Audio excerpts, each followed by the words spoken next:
ما الذي يجعل شابا يخلع نعله ويمشي حافيا؟ ما الذي يدفع طفلا لتقديم كل ما يملك لوجه لا يعرفه؟ وما الذي يجعل امرأة تسير عشرات الكيلومترات دون أن تشتكي تعبا ولا ألما؟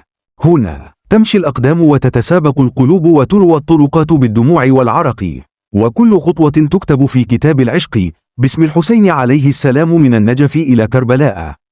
طريق ليس كأي طريق، طريق تمشيه الأرواح قبل الأجساد، طريق لا تفهمه إلا إذا مشيت فيه أو بكيت عند حدوده. هذا ليس مجرد حدث، إنها أعظم مسيرة روحية في تاريخ البشرية. من الضروري ويجب على كل شخص يخرج من بيته في هذا اليوم العظيم، وهنالك الكثير من الكلام في حق هذا الحدث الكبير والمشرف لكل البشريه، فلا يمكن لأحد أن يتكلم عنه وبدقائق بسيطه. فأسألكم بحق هذا اليوم والمصاب العظيم أن تشتركوا بالقناة، وشكرا.